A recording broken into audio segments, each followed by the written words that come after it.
ध्यान देने का विषय है। हम भगवद वाणी सुनते तो हैं, पर एकाग्रता से नहीं सुनते और उसका मनन नहीं करते।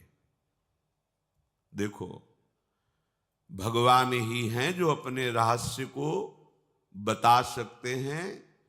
दूसरा विश्व ब्रह्मांड में जो जितना जाना वो अपने बुद्धि के विषय को जाना।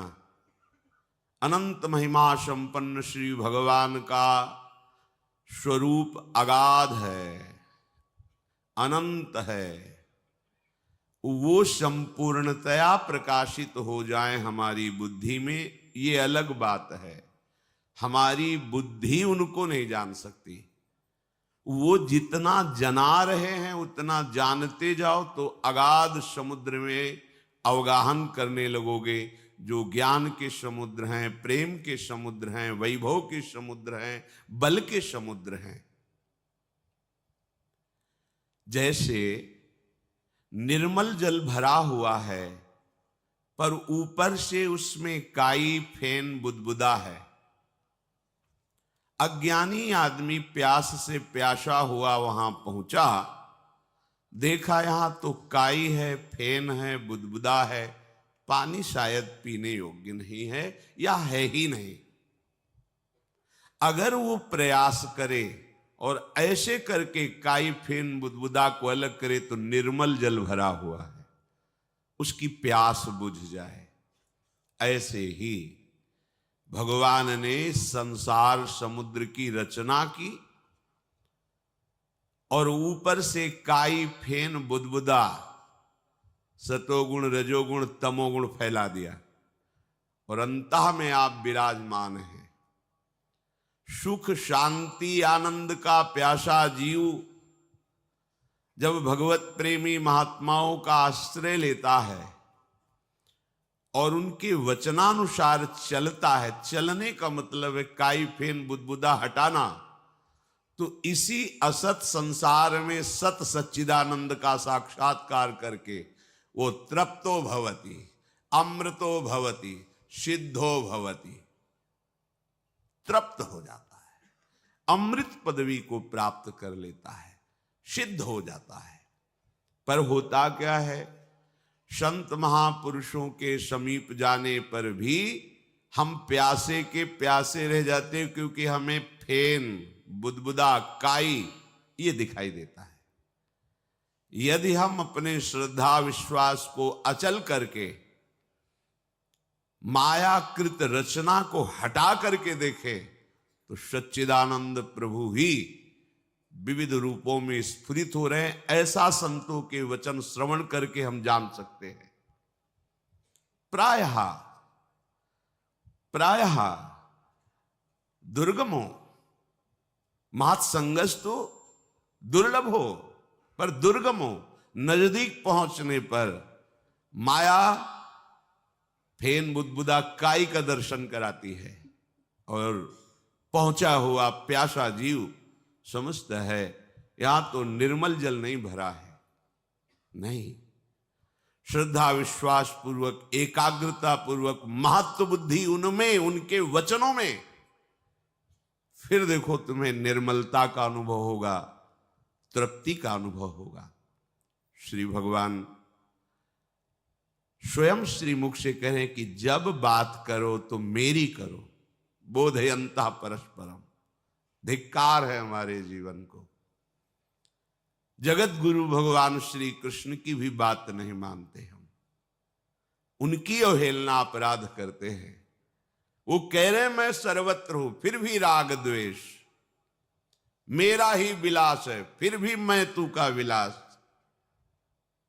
और तो और भूले तो भूले, तुम जिन भूलो मालाधारी, और भूले तो भूले, तुमने तो हरि की कंठी बंधवा ली, हरि का दासत्व ले लिया, अब तो हरि की बात मान जाओ। श्री भगवान कह रहे जो तुम जीवन में करोगे, बोलोगे, सुनोगे, वही तुम्हारा अंतिम जन्म का निर्णय कर देगा। मरते समय उसी के परिणाम से आपके अंदर चिंतन आ जाएगा, और वही आपकी दुर्गति का कारण या सदगति का कारण बनेगा। सदा तद्भाव भावितः, आप जिस भाव से सदैव भावित रहे हैं वही आपका परिणाम होगा। हमारी जैसी वासना होती वैसा चिंतन होता है, वही हम अपने स्वरूप का अनुभव करते हैं। काम की वासना तो निर्मल सच्चिदानंद स्वरूप होते हुए भी कामी हो गया। देख लीजिए, वासना परम महामहिम स्वरूप सच्चिदानंद भगवान का अंश जो आत्मा है वो कामी कहा गया, क्रोधी कहा गया, पापी कहा गया, नीच कहा गया। क्यों? क्योंकि वो वासना का अपने में आरोप करके चिंतन के कारण वो तद्भाव भाविता हुआ, तो उसे हम ऐसा कहने लगे ये दुष्ट है, ये नीच है, ये कामी है। और वो निष्काम होकर प्रभु का चिंतन करने लगा तो उसे निष्कामी है, महात्मा है, ये तो साधु है। आत्मा में कोई फर्क नहीं पड़ा तुम्हारे महात्मा कहने से या दुष्टात्मा कहने से। वो तो तब भी निर्मल था, अब भी निर्मल है, आगे भी निर्मल रहेगा। पर ये अनुभव ना होने के कारण तद्भाव भाविता, आप जिस भाव से भावित रहते आपकी सदगति और दुर्गति आपके भाव के अनुसार होती है। वासना यस्य यत्र स्यात् स तम स्वप्नेषु पश्यति, स्वप्नवन मरणे गेयम वासना तो वपुर नृणाम। जैसी तुम वासना रखोगे वैसे ही तुम्हारा स्वरूप हो जाएगा। अगर आप गंदी वासना, गंदा भोजन, गंदा संग, गाय के थन में दूध भरा होता है पर चीचड़ जो होता है वो दूध नहीं पी पाता है, वो खून पीता है। वहीं लगा है, अमृत में पुष्ट करने वाला दुग्ध बिल्कुल वही है, पर वो चीचड़ जो होता है छोटा सा कैसे कीट होता है, वो चिपका रहता है, वो खून पीता है गाय का, वो दूध नहीं पी पाता। ऐसे ही जब वासना के द्वारा तुम्हारा अपराध भाव हो जाता है, अमृत में उनके वचन पीकर निहाल नहीं होते, उनका हृदय असंतुष्ट हो जाता है। इतना प्रयास करने पर भी, इतना सौभाग्य प्राप्त होने पर भी ये जीव अपना कल्याण क्यों नहीं कर रहा, इस बात की जलन, इस बात का उनको दुख होता है। जैसे मां बच्चे को दूध पिलाती, वो ना पिए तो मां को कष्ट होता है, अगर पी ले तो बच्चे का स्वास्थ्य पुष्ट होगा, उसकी भूख मिटेगी और ये देखकर मां प्रसन्न हो जाएगी। ऐसे ही सदगुरु संत महापुरुषों का हृदय ऐसा ही होता है। पर ये चीचड़ स्वभाव, खून पीने वाला स्वभाव होने के कारण महापुरुषों के समीप भी वो परमानंद का साक्षात्कार न करके राग द्वेष की वृत्तियों में विचरण करता रहता है। इसलिए महात्माओं का संग दुर्गमों कहा गया है। यश वासना, जो तुम वासना लोगे वैसे ही तुम्हारी गति हो जाएगी। प्यारे, तुम वासना के लिए जन्म नहीं लिए हो, उपासना के लिए जन्म लिए हो। तुम दुख प्राप्त करने के लिए मनुष्य नहीं बने हो, दुखों को जड़ से मिटाने के लिए तुम्हें मनुष्य शरीर मिला है। गोस्वामी जी कह रहे हैं, नर्तन सम नहीं कवनिव देही, चाहे देवता ही क्यों न हो, उसमें इतनी सामर्थ्य नहीं है कि वो भजन कर सके, सत्संग कर सके। वो केवल अपने पुण्यों का भोग भोगेगा। नारकी जीव केवल अपने पापों का भोग भोगेगा। आप भजन करके भगवान को प्राप्त हो सकते हैं। चराचर जीव की आकांक्षा रहती है, एक बार मनुष्य बना दिया जाए मुझे, क्योंकि नरक स्वर्ग अपवर्ग नशेनी, आप इससे नरक जा सकते हो, स्वर्ग जा सकते हो, आप मोक्ष प्राप्त कर सकते हो, आप भगवान का साक्षात्कार, भगवान की लीला में सम्मिलित हो सकते हो। ऐसा ये दुर्लभ मनुष्य शरीर है। तो श्री भगवान कह रहे, यदि तुम संसार का चिंतन करोगे, भोगों का चिंतन करोगे, राग द्वेष का चिंतन करोगे, तो तुम्हारा स्वभाव बन जाएगा ये, और उस स्वभाव के कारण ही आपका अगला जन्म होगा। उसी से निर्णय हो जाएगा कि आपका अगला जन्म क्या होगा। तो मानो यहां अर्जुन जी ने प्रश्न किया कि प्रभु फिर मुझे क्या करना चाहिए। भगवान आगे के श्लोक में कह रहे हैं, तस्मात् सर्वेषु कालेषु मामनुस्मर्युध्य च मयि अर्पित मनो बुद्धिर मामे वैश्यस्य संशयम्। हे अर्जुन, इसलिए, किस लिए? तू जैसे भाव से भावित रहेगा, तेरी गति दुर्गति तेरे भाव से होगी। इसलिए तुझे सब समय, तस्मात् सर्वेषु कालेषु, सब समय केवल मेरा स्मरण प्रधान रखना है तेरे को। भगवान के वचन मान लीजिए। क्या जाता है आपको? राधा राधा राधा राधा। कुछ भी कार्य करो जो आपके व्यवहार में, आपके धर्मानुकूल, आपकी योग्यता के अनुकूल सृष्टि में सेवा मिली है, व्यापार, नौकरी, किसानी, पढ़ाई लिखाई, जो भी। यहां श्री भगवान जो कह रहे युद्ध च, युद्ध माने कर्तव्य। अर्जुन महावीर, अतिरथी वीर और क्षत्रिय कुल में उत्पन्न है, उनके लिए कर्तव्य सामने आ गया है, धर्म की रक्षा के लिए युद्ध करना। युद्ध माने कर्तव्य कर्म। जो तुम्हारे सामने कर्तव्य कर्म है, उत्साह पूर्वक उसको करो, पर मामनुस्मर, मेरा स्मरण करते हुए। हम कार्य तो करते हैं, पर भगवान का स्मरण करते हुए नहीं, प्रभु का स्मरण करते हुए नहीं, भोगों का स्मरण, उसके फल का स्मरण, या रागवृत्ति से या द्वेष वृत्ति से, दो से ही हम विचरण करते रहते हैं। रागात्मक चिंतन या द्वेषात्मक चिंतन, ये दोनों हमारी दुर्गति कराने वाले हैं। संसारी जो भोगों में रत हैं, वो अध्यात्म की बातों को समझने की योग्यता खो देते हैं, पर जो सत्संग सुनते हैं, नाम जप करते हैं, उनकी बुद्धि में आध्यात्मिक बातें पकड़ने की योग्यता आ जाती है। आप सब भाग्यशाली हैं। श्रीधाम वृंदावन आए, वृंदावन वास कर रहे हैं, रोज सत्संग सुन रहे हैं, पर आप अपना दुर्भाग्य क्यों बना रहे हैं? राग द्वेष में क्यों विचरण कर रहे हैं? आपका समय व्यर्थ चिंतन में क्यों जा रहा है? निरंतर श्री श्यामा श्याम के नाम रूप का चिंतन का अभ्यास करने का तुम्हें ये समय और सौभाग्य मिला, इसे दुर्भाग्य में बदल रहे हो। अरे प्यारे, तुम कुछ किसी का नहीं बिगाड़ सकते, तुम अपना बिगाड़ रहे हो। तुम कुछ किसी का नहीं बना सकते, अपना बना रहे हो। तुम जो भी करोगे वो तुम्हारे लिए है।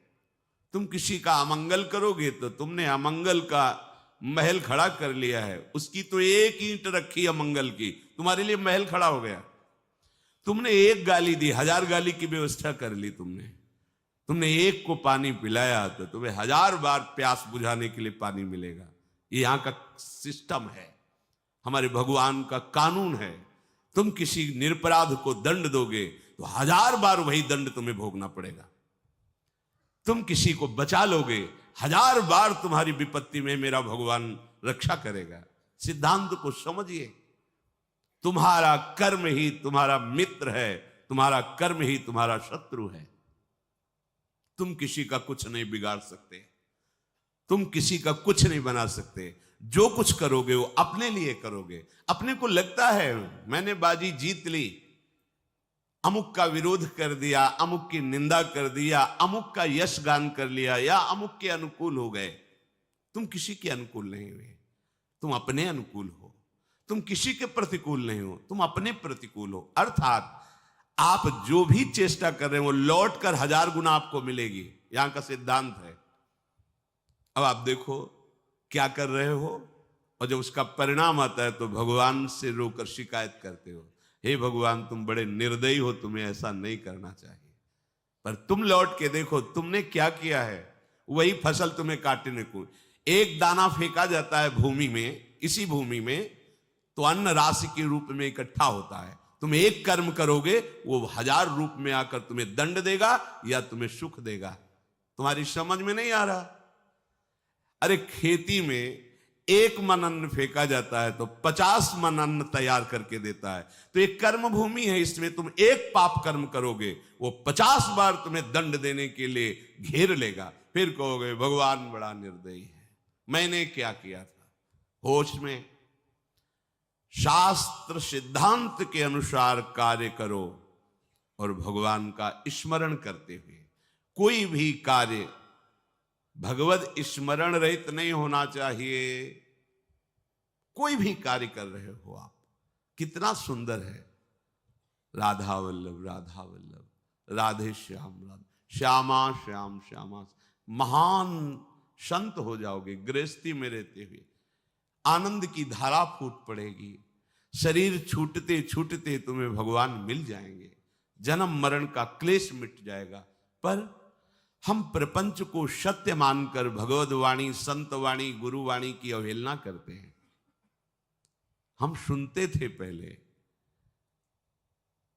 कि भगवान को बेचा जाता है, गुरुजनों का उपहास करके दुरुपयोग किया जाता है उनकी वाणी। तो मुझे लगता था ऐसा कैसे होता है, कोई अपने प्राण प्यारे को बेचने की बात कैसी। बाद में समझ में आया, प्राण प्यारे का नाम, प्राण प्यारे का यश, प्राण प्यारे का श्रृंगार करके विराजमान करके अगर हम चाह रखते हैं जगत के भोगों की, जगत की मान प्रतिष्ठा की, लगभग ये बेचना ही माना जाएगा।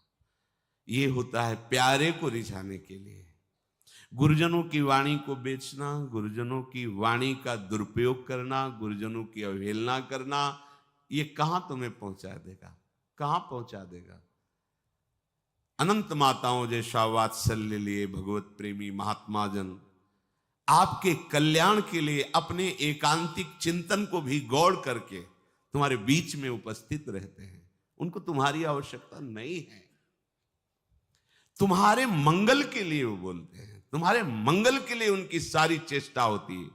पर जैसे एक बिच्छू गंगा जी में बहते जा रहा था, तो काशी की बात, एक संत स्नान कर रहे थे, देखा बेचारे के पास ऐसी बल वृत्ति नहीं है जिससे वो तैर कर निकल जाएगा। ऐसे उठाया, उसने डंक मारा, ऐसे फिर जल में गिरा, फिर उठाया, फिर डंक मारा, फिर उठाया। एक व्यक्ति दूसरा वहां खड़ा था, उसने कहा बाबा जी पागल हो क्या, वो तुम्हें बार बार डंक मार रहा है, तुम उसे क्यों उठा के बाहर फेंकना चाहते हो। बोले बेटा वो बिच्छू है, हम संत हैं, हमारा और उसका स्वभाव है, होड़ लगी है, वो अपने स्वभाव से चूकेगा नहीं। एक जंतु है, वो अपने स्वभाव से चूकेगा नहीं, मारेगा डंक। तो मैं संत हूं, अपने स्वभाव से कैसे चूक जाऊं। वो मारने दो डंक, उठा के बाहर उसको रख दिया, पीड़ा सही पर उसकी जीवन रक्षा की। कहां जानोगे तुम संतों के स्वभाव को। तुम स्वार्थ बुद्धि से जब आप देखते हो तो तुम्हें काई फेन बुदबुदा ही नजर आएगा, निर्मल जल नजर नहीं आएगा। भगवद वाणी का अनुशीलन करो, अनुकरण करो, जीवन में उतारो प्यारे। ये सत्संग जो आपको मिल रहा है, ये हम कह रहे हैं इसलिए नहीं, ये बड़ा दुर्लभ है जगत में। सब सुलभ है, सत्संग मिलना दुर्लभ है। लेकिन बांस में चाहे जितनी खाद पानी लगा दो, उसमें फल कभी नहीं लगे देखे गए। फूलई फरई न बेत। ये जो बेत स्वभाव के लोग हैं, बांस स्वभाव के लोग हैं, चाहे ब्रह्मा के समान गुरु मिल जाए इनको, ये सुधरने में नहीं आते।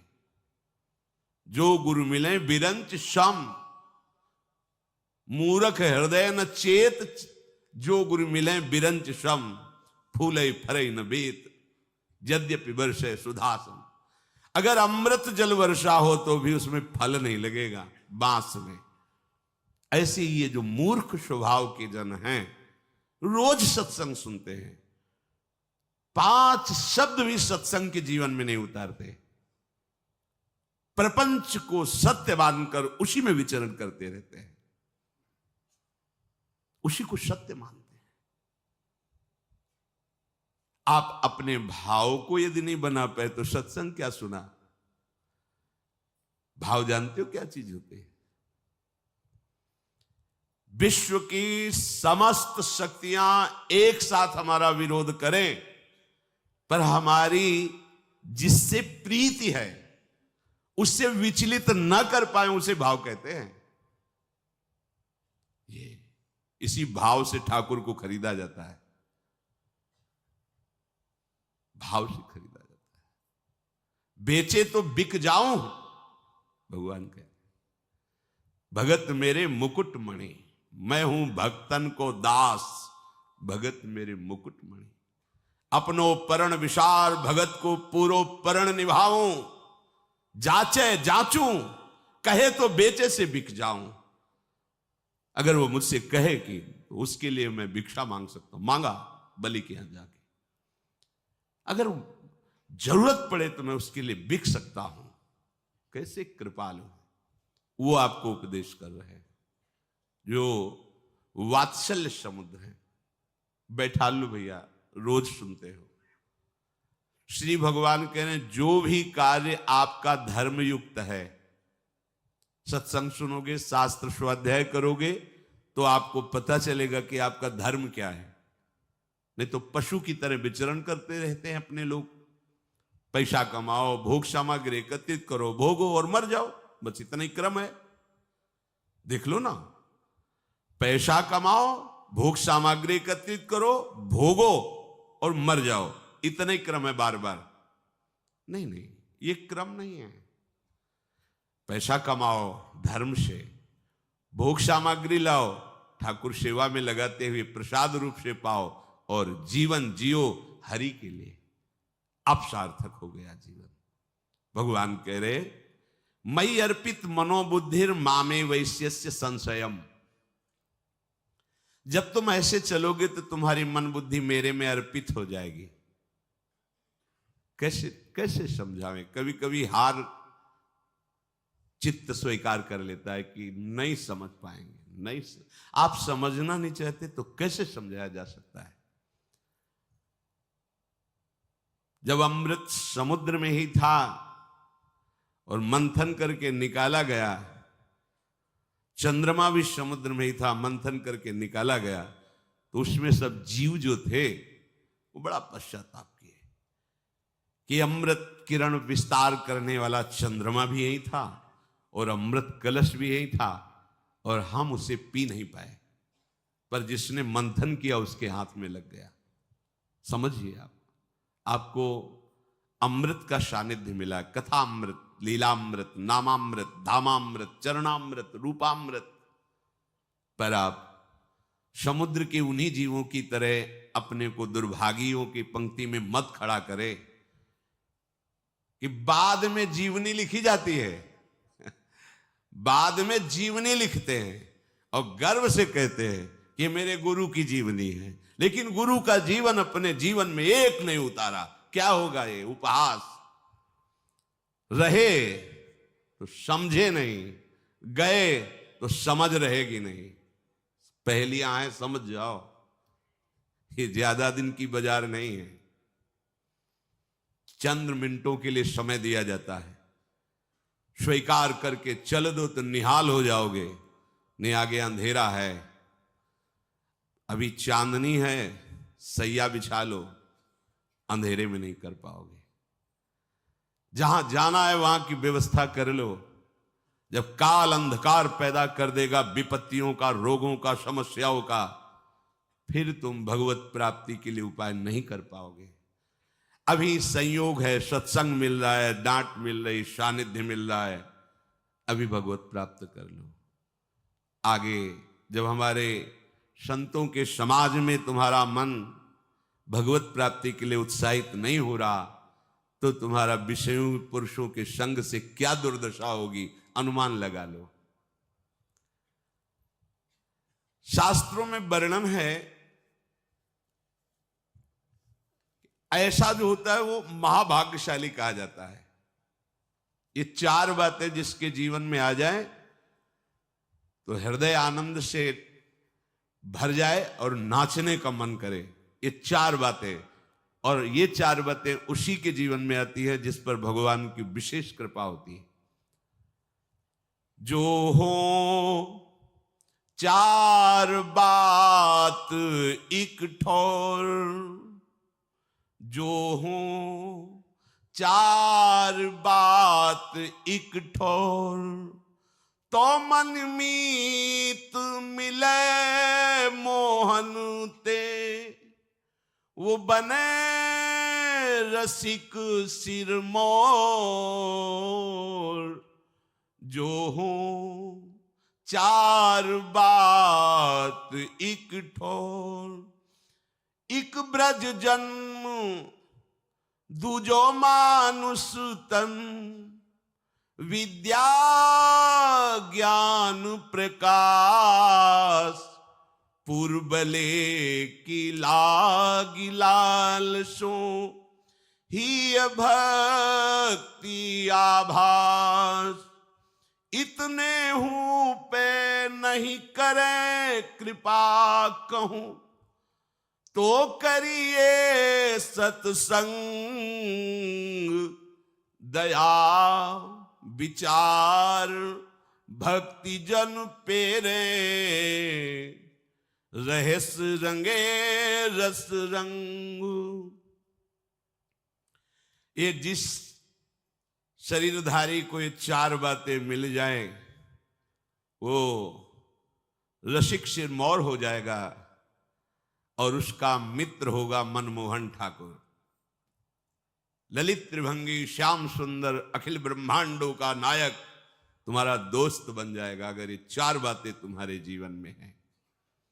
पहला, ब्रज में जन्म, दुर्लभ बात। अब हम इस पंक्ति में कैसे खड़े हों? ब्रज में जन्म हमारे हाथ की बात है, फिर तो हमारा मनुष्य जन्म गया। इसका क्या उपाय है कि इस पहली पंक्ति पे हम खड़े हो जाए? तो दीक्षा से नया जन्म माना जाता है।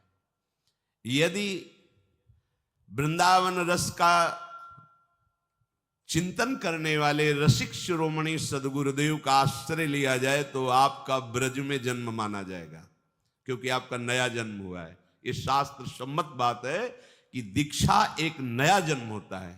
जो दीक्षा देने वाला है वो हमारा असली माता पिता है। क्योंकि आप कहोगे नकली भी होते हैं, हाँ हाँ, ये नकली है शरीर, ये टिकाऊ नहीं है। 50 वर्ष, 80 वर्ष, 100 वर्ष।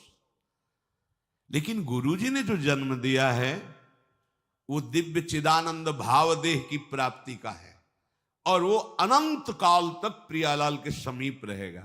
जो मंत्र मिलता है, जो नाम मिलता है, वो प्रभु मिल गए। अभी आप समझ नहीं पा रहे।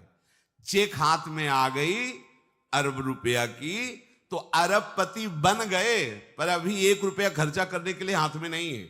अब वो कार्य उसका आगे बढ़ेगा। आप बैंक जाएंगे, वहां जांच होगी, आपको पैसा 1 अरब, पर आप अरबपति उसी समय बन गए जब चेक आपके हाथ में है। ऐसे ही दीक्षा मिली तो आप प्रभु के उसी समय हो गए। आपकी स्वीकृति, आज से मैं वैष्णव हो गया, श्री हरि का हो गया। अच्छा, बोले आप बोलते हो, बोलने से क्या, प्रमाण दीजिए। नागरीदास जी परम सिद्ध संत रस में, जो ये रस का सार भजन शिरोमणि स्वरूप है, नित्य विहार रस के सिद्ध रसिक कह रहे, श्री हरिवंश शरण जे आए, श्री वृषभानु कुंवरी नंद नंदन, निज कर अपनी चिट्ठी चढ़ाए। जहां कोई महाप्रभु हरिवंश चंद्र जी की शरण हुआ तो प्रिया प्रीतम निकुंज के रजिस्टर में उसका नाम लिख लिया। नागरीदास जी कह रहे, सही बात तो यह है कि उन्होंने हमें स्वीकार किया है, इसीलिए हमारी दीक्षा होती है, इसीलिए हमें सदगुरुदेव मिलते। हमारे भाग्य का विषय नहीं। प्रियालाल ने मुझे घसीटा है, प्रियालाल मुझे स्वीकार किए। जिस दिन दीक्षा मिली उसी दिन चेक जैसे हाथ में मिली और अरबपति बने। उसी दिन आप प्रभु के हो गए, उसी दिन भगवत प्राप्ति के अधिकारी हो गए। अब जैसे आगे का प्रोसेस शुरू होता है, बैंक जाना, जांच करवाना, फिर सही निकलने पर रुपया मिलना, ऐसे ही अब आपकी जांच बैठेगी कि आप कैसे शरणागत हो। अगर आप कमजोर निकलते हो तो आपको फिर सहयोग मिलेगा भागवतिक, ऐसे मित्र मिलेंगे, ऐसा सत्संग मिलेगा, ऐसा शास्त्र स्वाध्याय होगा कि आपकी शरणागति नाटक नाटक न रह के सत्य हो जाएगी। इस मार्ग में यही तो बड़ा लाभ है कि झूठा खेले साचा होए। अगर नाटक से भजन करोगे तो तुम्हें सत्य भजनानंदी बना देंगे प्रभु, ये बड़े कृपालु हैं। तो दीक्षा नया जन्म माना जाता है। तो हमने यदि वृंदावन ब्रज के रसिक शिरोमणियों का आश्रय लेकर उनसे दीक्षा ली तो हमारा नया जन्म हो गया। शरीर का जन्म और दीक्षा का जन्म, इनमें दीक्षा का जन्म विशेष महत्वपूर्ण माना जाता है।